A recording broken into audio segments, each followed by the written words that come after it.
கர்த்தருடைய பரிசுத்த நாமத்திற்கு ஸ்தோத்திரம்.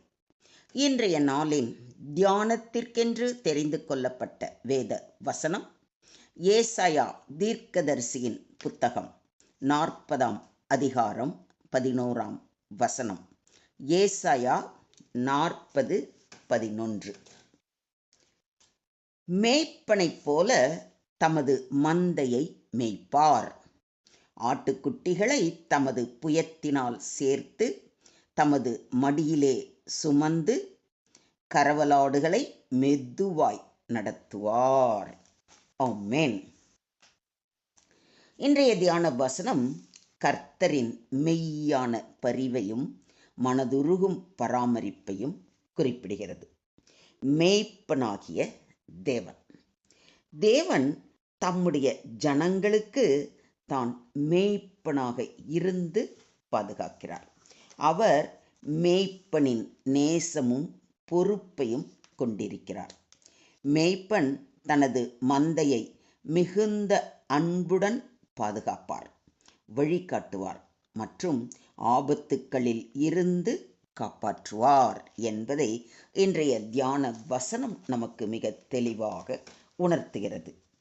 தேவனின் அன்பை அனுதினமும் ருசித்த தாவீது, கர்த்தர் என் மேய்ப்பராய் இருக்கிறார் என்றும் தன்னை அவருடைய மந்தையிலுள்ள ஒரு ஆடாக பாவித்து, அவர் என்னை புல்லுள்ள இடங்களில் மேய்த்து அமர்ந்த தண்ணீர் அண்டையில் என்னை கொண்டு போய் விடுகிறார் என்று போற்றி பாடுவதை சங்கீதம் 23 வாசிக்கிறோம்.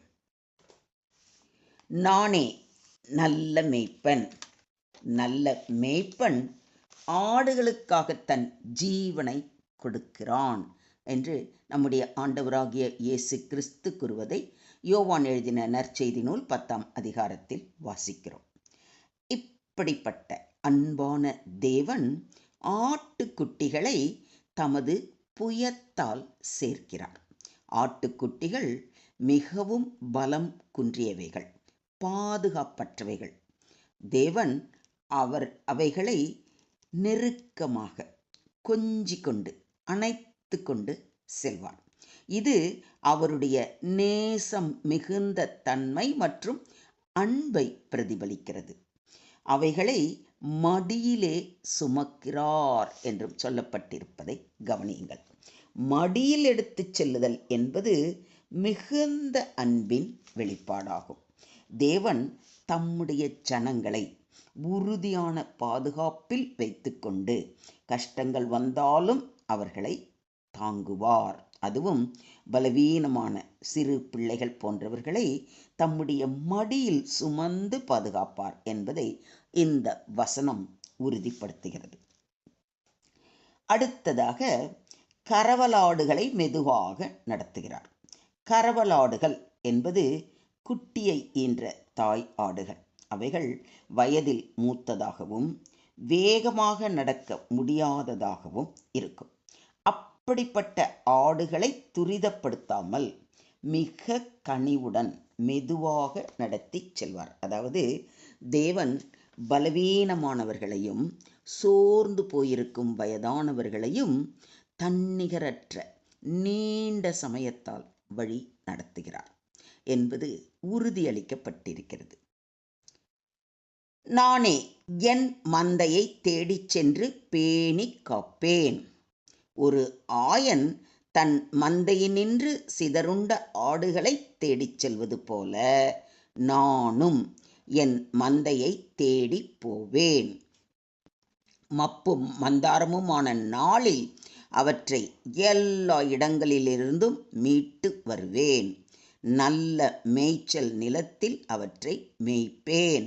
இஸ்ரவேலின் மலைகளின் மேல் செழிப்பான மேய்ச்சல் நிலத்தில் அவை மேயும்.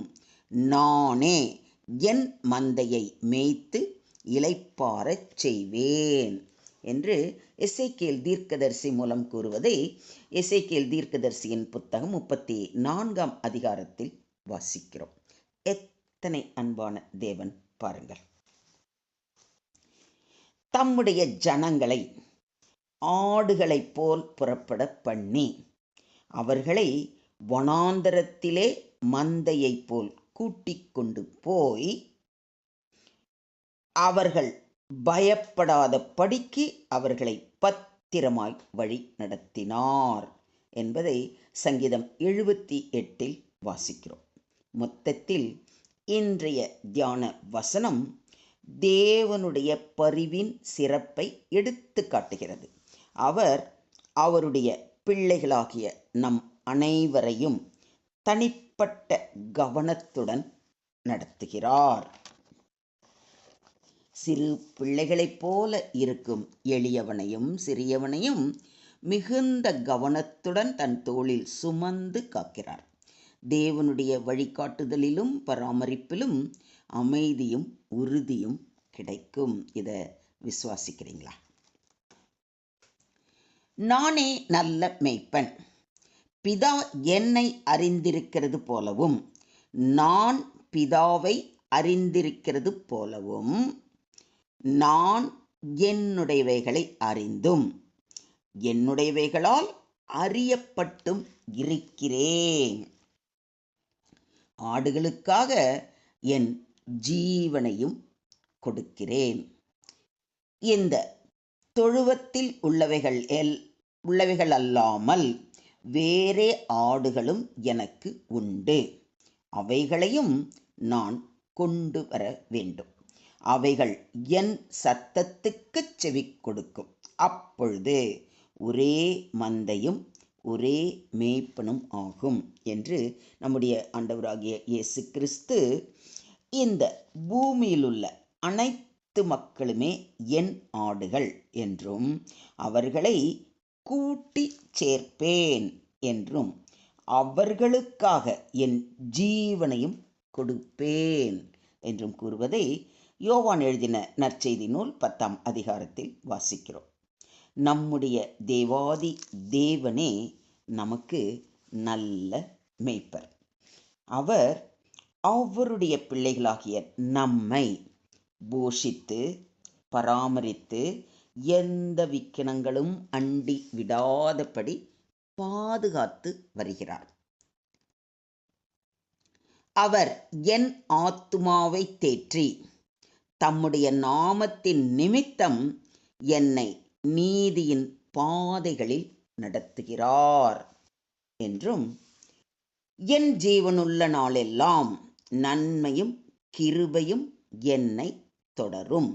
நான் கர்த்தருடைய வீட்டிலே நீடித்த நாட்களாய் நிலைத்திருப்பேன் என்றும் தாவீதின் விசுவாச அறிக்கையை நாமும் அனுதினமும் உறுதிப்படுத்தி கொண்டு அவரது சமூகத்தில் அமர்ந்து அவர் கரத்தில் நம்மை முழுமையாக ஒப்புக்கொடுப்போம்.